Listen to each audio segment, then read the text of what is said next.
의식하는 자아는 언제나 자신이 그러하다고 생각하는 그대로의 존재가 된다고 했지요. 적어도 이 시공간의 세계, 물질 우주 안에서는 무엇과도 자신을 동일시할 수 있으며 그 동일시하는 대상을 자신의 정체감으로 갖게 되는 것입니다. 의식하는 자아는 어느 순간이든 자신의 정체감을 바꾸겠다는 결정을 할 수 있습니다. 지난주에 살펴본 것처럼 우리의 의식하는 자아는 개별성을 취한 신이라고 할 수 있습니다. 창조주가 자신을 하나의 특이점으로 축소시킨 것이 바로 우리의 의식하는 자아가 되었다고 했지요. 모세가 광야에서 떨기나무의 불꽃으로 나타나신 하나님을 만났을 때 하나님의 이름을 묻지요. 그때 하나님이 주신 답변이 이러했지요. 본문 14절 하나님이 모세에게 이르시되 나는 스스로 있는 자이니라. 나는 스스로 있는 자다. 사실 이것은 하나님의 이름이 아니지요. 하나님은 특정한 이름으로 규정될 수 없는 분이십니다. 어떤 고정된 이미지에 갇힐 수 없는 분이시니까요. 매 순간 당신 자신을 초월해 가시는 분이시지요. 따라서 이것은 하나님의 이름이 아니라 하나님이 밝혀주신 당신의 정체성인데 이 구절을 원문에 충실하게 의역하면 나는 스스로 되고자 하는 대로 되어가는 존재이다. 이렇게 번역할 수 있습니다. I will be who I will be. 이것은 하나님은 언제나 당신 자신을 초월할 권리를 가지고 계시는 분이라는 의미입니다. 그렇다면 하나님의 확장체인 우리 역시도 어느 순간이든 나의 정체성을 변화시킬 권리를 가지고 있는 것이 당연하겠지요. 현재 지구상의 대다수 사람은 우리 존재에 관한 이 비밀을 깨닫지 못하고 있지요. 우리에게는 내 자아감을 확장함으로써 스스로를 초월할 권리도 있고 반대로 내 자아감을 축소함으로써 스스로를 제한시킬 권리도 있습니다. 우리는 이 물질 우주를 여행하면서 이원적인 이미지와 신념들을 바탕으로 아주 정교하고 복잡한 개성을 구축해 왔습니다. 우리 본래의 영적 개성과는 차이가 있는 인간적인 개성을 만들어 온 것입니다. 우리는 많은 생애 동안 자신을 필멸의 자아와 동일시해 왔을 것입니다. 우리는 자신이 영적인 존재이며 불멸의 자아를 가지고 있다는 사실을 잊어버렸습니다. 심지어 자아감을 바꾸거나 필멸의 자아를 초월하는 것은 불가능하다고 믿고 있습니다. 우리 존재의 비밀, 삶의 비밀 하나는 어느 순간이든 우리의 참나인 의식하는 자아는 자신이 생각하는 그대로의 존재가 된다는 것입니다.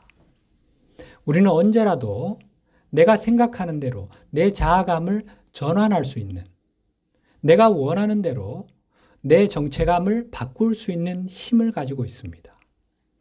지금 이 순간에도 우리는 더 이상 자신을 필멸의 인간으로 여기지 않겠다고 의식적으로 결정할 수 있는 자유의지를 가지고 있으며 자신이 단지 일시적으로 유한한 형상을 통해 이 물질의 몸을 통해 자신을 표현하고 있는 불멸의 영적 존재라는 사실을 받아들일 수 있습니다. 우리는 영적인 것을 경험하려는 물질적인 존재가 아니라 물질적인 것을 경험하려는 영적인 존재라고 했지요. 우리는 영적 여정을 나선형 계단을 오르는 것에 비유했었지요. 의식의 계단이지요. 각각의 계단들은 우리 의식의 수준, 의식의 단계를 나타내며 각 단계는 이원성 의식에 기반한 어떤 결정들을 나타냅니다. 우리는 한 단계씩 아래로 내려갈 때마다 특정한 이원성 거짓말을 받아들이는 결정을 하면서 그 거짓말을 자아의 용기에 받아들여 필멸의 자아의 일부로 만들었습니다. 필멸의 자아는 이원성 거짓말들에 의해 형성된 거짓 자아지요. 거기에 계속해서 이원성 거짓말들을 더해주면은 계속 커지겠죠. 필멸의 자아가. 예를 들어 나는 하나님과 분리된 존재야. 내가 있는 이곳에 하나님은 계시지 않아. 라는 거짓말, 이 이원성 환영을 내가 받아들이게 되었을 때 내 의식은 한 단계 아래로 떨어지게 되었고 내 자아의 용기에 받아들인 이 거짓말은 필멸의 자아의 일부가 된 것입니다. 이런 과정을 반복하면서 우리의 의식이 한 단계씩 아래로 추락하게 되었고 그로 인해 우리의 자아감이 조금씩 바뀌면서 우리는 불멸의 자아에서 점점 멀어지고 필멸의 자아로 더 깊이 들어가게 되었습니다. 그렇다면 이제 우리가 방향을 돌이켜 다시 의식의 계단을 올라가려면 이전에 받아들였던 이원성 환영들을 꿰뚫어보고 그 거짓말들을 뒤로 하고 떠나겠다고 결정해야 합니다. 반그리스도의 거짓말을 버리고 그리스도의 진리를 받아들임으로써 그 환영에서 해방되겠다고 결정해야 합니다. 아, 내가 하나님과 분리된 것이 아니로구나. 하나님은 내 안에 계시며 내 밖에도 계시며 모든 것 안에 계시면서 만유를 품고 계시는 무소부지한 분이시구나. 분리는 거짓말이구나. 라는 그리스도의 진리로 분리의 환영을 대체한다면 우리는 분리감에서 그리고 그것이 야기하는 감정적인 고통에서 해방될 수 있습니다. 두려움, 불안, 분노, 증오, 적개심, 우울감, 비애, 상실감, 시기 질투, 수치심, 죄책감, 열등감, 무력감, 공허함, 불완전하다는 느낌, 우리를 고통스럽게 하는 이 모든 것에서 해방될 수 있다는 것입니다. 지난 세월 우리 인류는 이원성 의식으로 들어가는 계단의 많은 단계를 하나씩 내려왔습니다. 현재 자신이 서 있는 단계에서 불멸의 자아감으로 단번에 도약할 수 있는 지름길은 없습니다.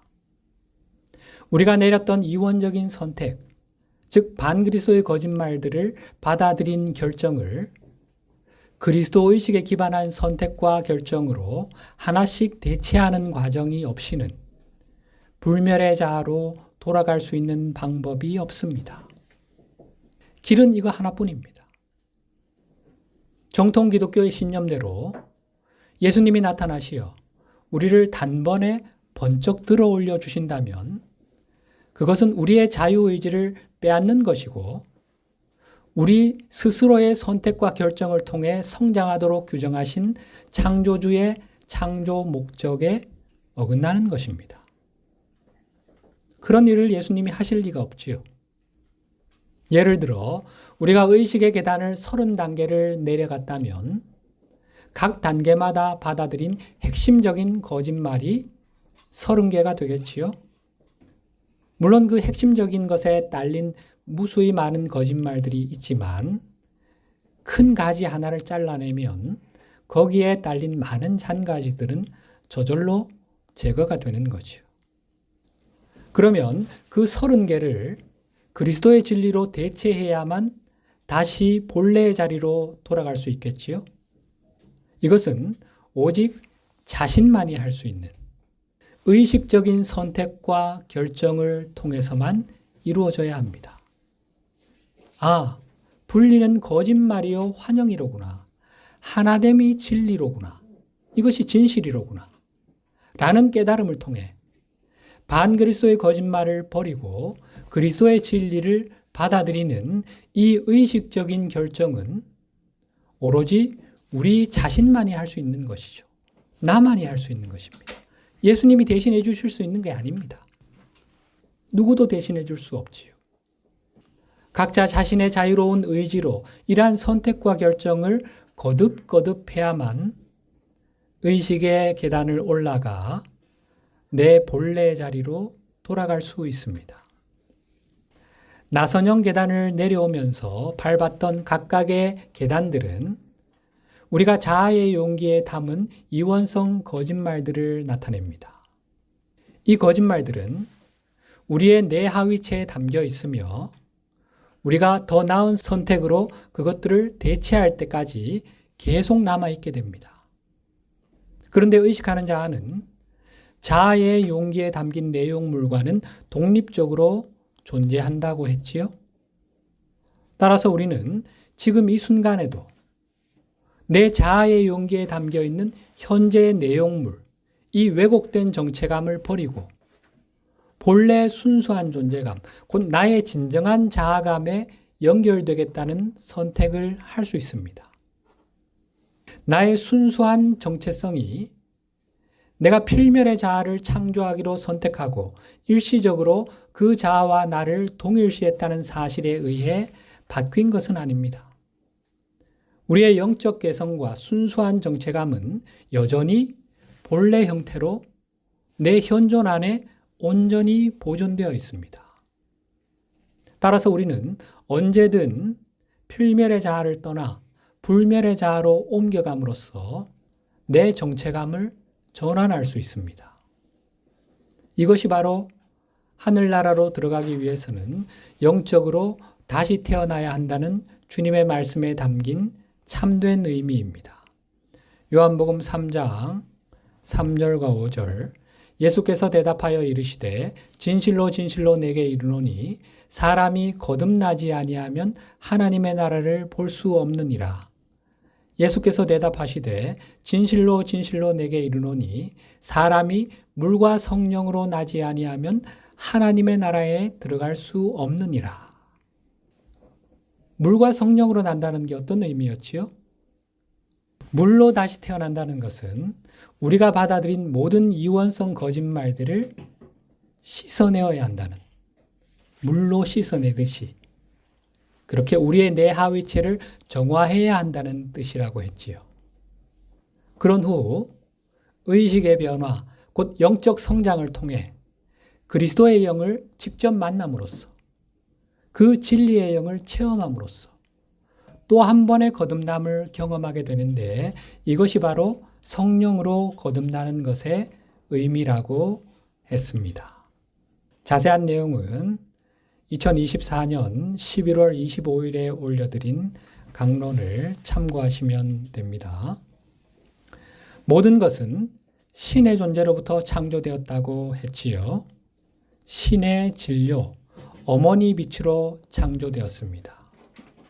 따라서 창조주는 모든 피조물 안에, 형상세계의 모든 것 안에 존재하고 계십니다. 하나님은 지금 이 순간에도 이곳에 우리와 함께 계시며 만유 안에 편재해 계십니다. 따라서 하나님의 나라는 지금 여기 우리와 함께 있습니다. 우리에게 의지만 있다면 우리는 현재 자아감을 전환하여 내가 지금 하늘나라에 있다는 사실을 받아들일 수 있습니다. 그렇다고 해서 내 자아의 용기에 담겨 있는 내용물들이 즉시 바뀌는 건 아니지요. 불멸의 자아와 나의 신성한 개성을 지금 당장 표현할 수 있는 것도 아닙니다. 거듭남은 시간을 필요로 하는 작업이니까요. 우리는 내 현존과 나의 신성한 개성을 가리고 있는 필멸의 자아와 인간적인 개성을 여전히 내 안에 지니고 있습니다. 따라서 필멸의 자아를 구성하고 있는 이 이원성 거짓말들을 체계적으로 놓아버리는 과정을 거쳐야 하며 그렇게 함으로써만 나의 현존, 나의 신성한 자아를 드러낼 수 있게 됩니다. 그렇다고 이 여정을 걷는 동안 우리가 계속해서 자신을 필멸의 자아와 동일시할 수밖에 없는 것은 아닙니다. 내 안에는 이원성 거짓말들이 아직 남아있어.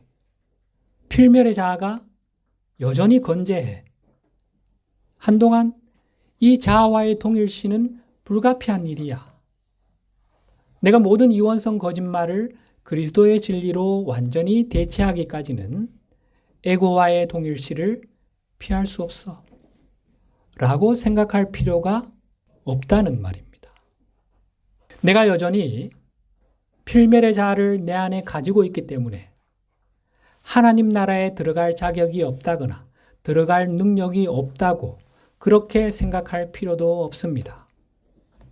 내가 하나님 나라에서 추방당했으니 필멸의 자아에게서 완전히 해방되기 전에는 그곳에 다시 들어갈 수 없다고 느낄 필요가 없는 것입니다. 자, 이 부분이 오늘 강론의 핵심이 될 텐데 잘 집중해 보십시다. 예수님이 하늘나라는 너희 안에 있다고 말씀하셨을 때 그것은 내면의 어떤 상태, 우리 의식의 어떤 상태라는 의미였지요. 주님께서 말씀하신 것은 우리의 의식하는 자아가 자신이 하나님 나라에 있음을 인식할 때, 즉 신과 하나됨을 인식할 때 우리 삶에 하나님 나라가 구현된다는 것이었습니다. 의식하는 자아가 하늘나라에 영구히 거주하고 있는 자기 현존과 하나됨을 이루는 것이 바로 진정한 의미의 구원입니다. 이러한 정체감, 곧 신과 하나됨의 감각은 자아의 그릇에 담긴 내용물에 의존하지 않습니다. 즉, 내 안에 이원성 거짓말과 필멸의 자아가 여전히 존재하고 있는 동안에도 신과 하나됨의 감각을 가질 수 있다는 말입니다. 필멸의 자아를 완전히 제거해야만 비로소 하나됨의 감각을 갖게 되고 비로소 우리 삶에 하나님 나라가 구현될 수 있는 것이 아니라는 말입니다. 우리는 우리 삶에서 풍요를 빼앗아가는 인간적인 정체감, 신의 나라와 분리되어 있는 필멸의 인간이라는 자아감을 언제든 바꿀 수 있습니다. 우리는 언제라도 이러한 자아감을 전환하여 자신이 영적인 존재이며 세상 그 무엇도 나의 이 진정한 정체감을 앗아갈 수 없다는 사실을 받아들일 수 있습니다. 우리는 지금 이 순간 내가 하나님 나라에 있다는 사실을 받아들일 수 있습니다. 이원성 거짓말이, 에고가 여전히 내 안에 있더라도 그렇게 할 수 있다는 말이죠. 이런 의식의 전환을 시작하는 것과 그것을 완성하는 것의 차이를 이해할 필요가 있습니다. 시작은 언제라도, 지금 당장이라도 할 수 있지요.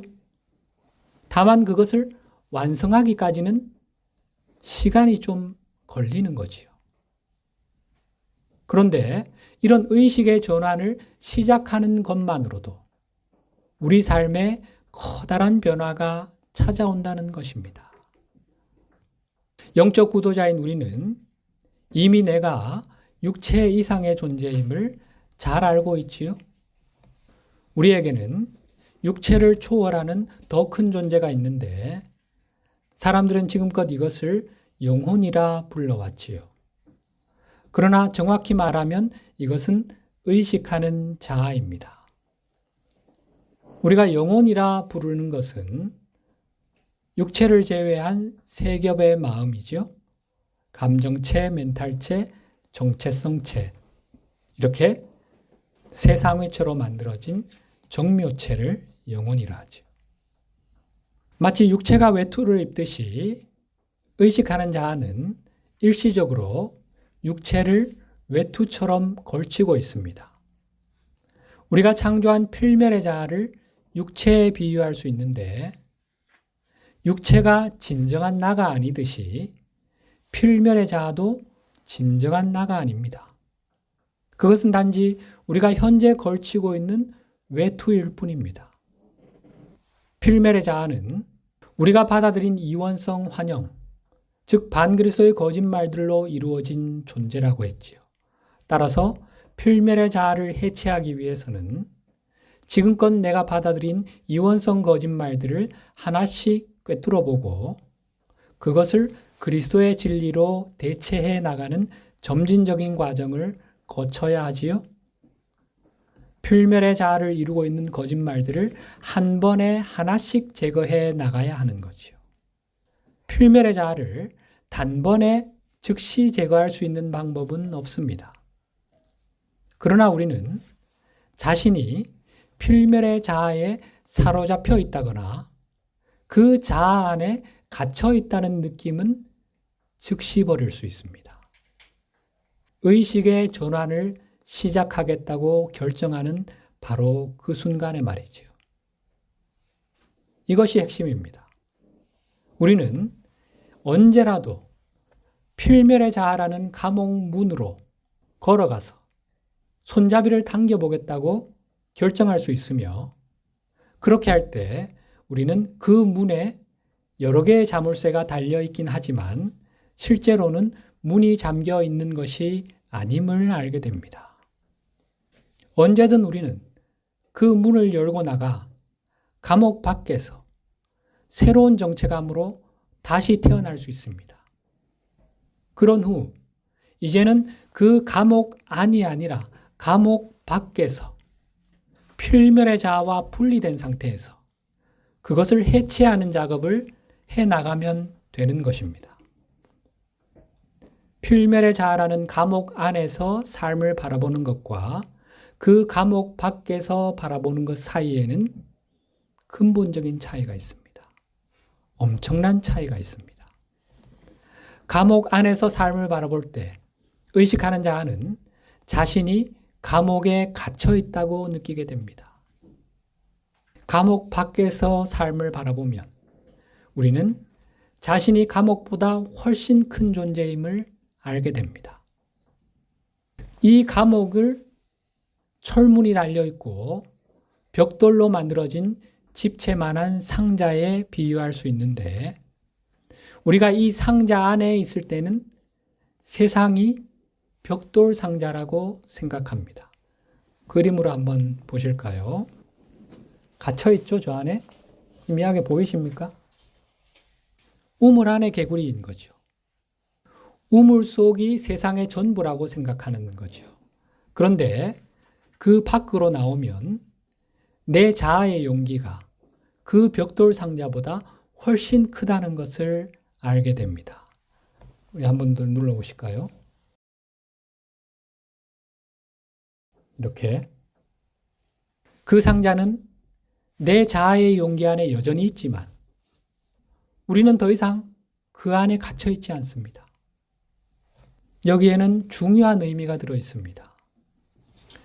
우리가 더 큰 정체감을 받아들이고 더 큰 자아로 거듭나는 과정을 시작할 수 있다면 우리는 이런 의식의 전환을 시작하는 그 즉시 나의 현존, 나의 영적 스승, 그리고 창조주 하나님과 더 큰 연결감을 느낄 수 있다는 것입니다. 다시 말해 내가 하나님의 자녀임을 곧 신의 확장체임을 마음 깊이 받아들이고 더 큰 자아, 새로운 자아로 다시 태어나는 이 여정을 시작한다면 그것만으로도 나의 현존, 예수 그리스도, 창조주 하나님과 더 큰 연결감을 갖게 된다는 것입니다. 그러면 우리의 여정은 훨씬 더 즐거워지고 수월해지고 평화로워질 겁니다. 이것은 마치 우리가 빚을 져서 쓸 돈이 없다고 느끼는 것과 내 계좌에 돈이 충분해서 풍족하게 사는 것, 이 둘의 차이와 비슷하다고 할 수 있습니다. 벽돌 상자 안에 있을 때 우리는 그 상자가 우리의 진정한 자아요, 나의 참된 개성이라고 생각합니다. 우리는 자신이 영적인 개성의 표현을 통해 신과 함께 이 피조 세계를 공동 창조하기로 되어 있는 존재임을 무의식적으로는 알고 있습니다. 표면 의식은 이것을 잊어버렸어도 말이죠. 내면의 마음은 알고 있는 거죠. 여기서 공동 창조하는 방법이 중요합니다. 내 영적인 개성을 표현함으로써, 개성을 발현함으로써 우리는 공동 창조를 하게 됩니다. 이러한 사실을 우리의 무의식은 알고 있습니다. 그런데 내 개성이 사라지면 공동 창조를 할 수 없겠지요? 그러면 내가 이 물질 우주의 육화한 목적을 달성할 수 없는 상태가 되는 거지요. 그래서 우리의 의식하는 자아는 자신을 표현할 수 있는 개성이 사라진 상태, 개성이 없는 상태를 견디기 힘들어합니다. 만일 우리가 필멸의 자아가 나의 유일한 개성이라고 생각한다면 필멸의 자아에 집착하게 되겠지요. 본능적으로 에고의 모든 측면에 집착하게 됩니다. 즉, 나를 가두고 있는 이 상자의 모든 벽돌 하나하나에 감정적으로 집착하게 되는 것입니다. 이것이 내 존재 이유인데, 이 벽돌 하나하나가 내 피와 살인 걸, 이 벽돌 상자가 바로 나야, 이것이 내 전부야, 이걸 어떻게 떠나보내? 하는 거죠. 그래서 예수님이 우리에게 상자를 이루고 있는 벽돌 중 하나를 내다 버리라고 하신다면 그러고 싶지 않습니다. 아니, 그럴 수 없습니다. 라고 하는 거죠. 왜냐하면 필멸의 자아의 일부를 포기하는 것은 곧 내 개성의 한 부분을 잃는 것으로 느끼기 때문입니다. 개성을 잃는 것은 곧 내 존재 이유가 사라지는 거죠. 예수님은 하나님의 유일한 독생자야. 우리는 예수님과 근본이 다른 존재야. 그분을 감히 흉내낼 수 없어. 나 같은 죄인이 어떻게? 이런 신념을 가진 기독교인에게 예수님이 다가가시어 그거 환영이야, 우상이야, 버려 하시면 절대 그렇게 못합니다. 그걸 버리는 것이 그에게는 자기 존재의 일부가 떨어져 나가는 아픔, 자기 존재감이 완전히 사라져버리는 고통으로 느껴지니까요. 팔다리가 잘려나가는 고통, 어떤 이들에게는 심장을 도려내는 것 같은 고통으로 느껴지기도 하는 거죠. 나는 열등한 존재야. 먼지, 티끌, 하인 같은 존재일 뿐이야. 혹은 나는 남들보다 우월한 존재야. 돈이 전부야. 명예가 전부야. 권력이 전부야. 이런 신념, 이런 자아감을 오랜 세월 지니고 살아온 경우도 마찬가지지요. 이런 왜곡된 신념이나 자아감을 자신의 개성으로, 자기 존재의 한 부분으로 느끼는 거죠. 그러니 버릴 수가 없는 거죠. 필멸의 자아는 전적으로 반그리스도 의식에서 나온 거짓말에 기반하여 그 거짓말들로 구축된 존재입니다. 그 각각의 거짓말은 우리가 갇혀있는 상자를 이루고 있는 벽돌들입니다. 자아의 용기에서 그 벽돌 상자를 제거하려면 벽돌을 체계적으로 하나씩 떼내어 갖다 버려야 합니다. 그 벽돌을 하나씩 버릴 때마다 우리는 의식의 계단을 한 단계씩 오르게 됩니다. 우리가 그 상자 안에서 삶을 바라본다면 벽돌 하나하나가 내 개성을 이루고 있는 대체 불가한 것이라고 생각하게 됩니다. 따라서 나의 한 부분, 내 지체로 보이는 벽돌들을 모두 잃게 되면 나는 아무것도 아닌 빈 껍데기가 되고 아무런 개성도 없는 무채색 인간이 될 거라고 생각합니다. 의식하는 자아가 가장 두려워하는 것은 정체감과 개성을 잃는 것이니까요. 따라서 우리는 내 개성의 일부라고 여겨지는 이원성 거짓말을 놓아버리기를 두려워하게 되고 그로 인해 내 영적 여정은 투쟁으로 바뀌게 됩니다. 표면의식으로 상자를 이루는 벽돌들을 버려야 한다고 잠재의식에게 강요하는 고난의 길이 되는 것입니다. 이 여정이 왜 이렇게 힘든가? 거기에 대한 해답을 지금 주고 계신 겁니다. 우리의 잠재의식은 마치 그것이 생사가 걸린 문제인 것처럼 그 벽돌을 붙들고 있으며 필멸의 자아는 정말 그렇게 믿고 있습니다. 기독교를 비롯한 전통적인 종교들과 뉴에이지 영성인들이 힘겨운 싸움을 계속하고 있는 이유가 바로 이것입니다. 그들은 자신의 삶에 변화가 필요하다는 것을 의식적인 마음으로는 깨달았습니다. 아, 그렇지. 기존의 신념 체계로는 내 문제들이 해결되지 않아. 마음의 상처가 치유되지 않아. 삶의 난제들이 풀리질 않아. 아무리 내가 열심히 교회를 다니고 신앙생활을 하고 불공을 드리고 명상을 하고 해본들 안 되네. 이걸로는 안 되네. 다른 무언가가 필요해. 변화가 필요해. 그래서 다른 걸 찾다가 이거다 싶은 걸 발견합니다. 그리고는 그 영적 가르침을 사용해 구원받으려면 어떻게 해야 하는지에 대한 멘탈 이미지를 구축합니다.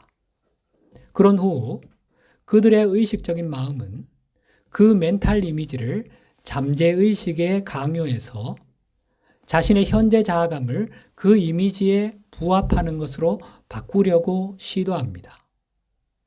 그런데 기존의 신념과 자아감을 놓지 못하고 있는 그들의 잠재의식은 이렇게 하는 것에 저항하기 때문에 그들 내면에서는 끊임없는 투쟁이 계속될 수밖에 없는 것입니다. 그들의 표면의식은 이게 맞는 것 같아. 분명 변화가 필요해. 도전해 볼 가치가 있어. 라고 하지만 잠재의식은 이걸 놓으라고? 이걸 놓으면 내가 사라지는데? 내가 죽을 것 같은데? 왜 심장을 도려내라고 해? 하는 거죠. 에고의 외침이지요. 이 투쟁은 그들의 마음을 분열된 집으로 만들어버립니다. 그래서 많은 영적 구도자가 자신이 영적 진전을 거의 이루지 못하고 있으며 앞으로 한 걸음 나아갈 때마다 무언가가 자꾸 뒤로 한두 걸음 끌어당기는 것처럼 느끼게 됩니다. 우리에게는 자유의지가 있지요. 따라서 원한다면 남은 생애 동안 혹은 여러 생애 동안 이러한 투쟁을 계속할 권리가 있습니다. 다만 영적인 여정, 풍요로운 삶에 이르는 여정, 구원과 영원한 생명에 이르는 여정이 투쟁이 될 필요는 없습니다. 우리는 필멸의 자아라는 상자 밖으로 나올 수 있습니다. 지금 당장 밖으로 나와보면 내가 필멸의 자아를 초월하는 존재임을 알게 됩니다. 우리는 여전히 자아의 용기 안에 그 벽돌 상자를 가지고 있지만 자신이 그 상자를 넘어서는 존재임을 알면서 그 상자 밖에서 세상을 보고 있기에 더 이상 상자를 구성하고 있는 벽돌들에 감정적으로 집착하지 않습니다. 우리는 벽돌을 버려도 자신의 정체감을 잃지 않는다는 것을 알고 있습니다. 벽돌을 버리는 것은 더 이상 생사가 걸린 문제가 아닙니다. 이제 우리는 벽돌이 진정한 나의 일부가 아님을 알고 있기에 더 이상 벽돌을 유지하기 위해 싸울 필요가 없습니다. 이러한 진실을 깨닫게 되면 벽돌을 뜯어내어 밖으로 던져버리는 일이 훨씬 쉬워집니다. 이제 우리는 훨씬 더 빨리 그리고 고통을 훨씬 덜 느끼면서 그것들을 놓아버릴 수 있습니다. 필멸의 자아를 이루고 있는 벽돌들을 하나씩 뜯어내어 버릴 때마다 죽을 것처럼 느껴지는 대신 이제는 더 자유롭고 더 풍요로운 삶을 누린다는 느낌을 갖게 됩니다. 그 벽돌들의 무게가 더 이상 우리의 영적 진보를 방해하지 못하기 때문이지요. 이것이 우리 삶에 가져올 엄청난 변화를 느끼고들 계십니까? 우리가 감옥문을 열고서 필멸의 자아 밖으로 나오면 삶의 모든 것이 바뀌게 됩니다. 삶을 바라보는 방식, 세상을 바라보는 방식, 모든 것을 바라보는 방식이 바뀌게 됩니다. 삶을 조망하는 관점이 근본적으로 변화되면서 거대한 확장이 일어나게 됩니다. 처음에는 이러한 확장이 큰 변화로 느껴질 수 있지만 얼마 지나지 않아 우리는 마땅히 걸어야 할 길을 통해 집에 온 것처럼 느끼게 됩니다. 아, 이게 정상이네. 이렇게 편안하고, 이렇게 수월하고, 이렇게 자유롭고, 이게 정상이네. 그동안 감옥에 갇혀 있었던 느낌. 그게 비정상이었네. 우리의 본래 자아감, 자연스러운 정체감은 우리가 순수한 영적 존재라는 것입니다. 따라서 우리의 자아감이 작은 벽돌 상자 안에 갇혀 있는 것은 결코 자연스럽지 않은 상태입니다. 너무 오래 갇혀 있다 보니 거기가 익숙해지고 편안해진 거죠. 내 집처럼 느껴지는 거죠. 그래서 거기서 나오는 게 오히려 낯설고 힘들게 느껴지는 거죠. 그러나 감옥은 우리가 있어야 할 자리가 아닙니다. 이를 깨닫고 과감히 상자 밖으로 나온다면 우리는 말 그대로 집으로 돌아온 것처럼 느끼게 됩니다. 우린 정말로 집으로 왔습니다. 나의 집, 내 본향, 태초의 하나님이 우리를 위해 창조하신 자아감인 하나님 나라로 온 것입니다.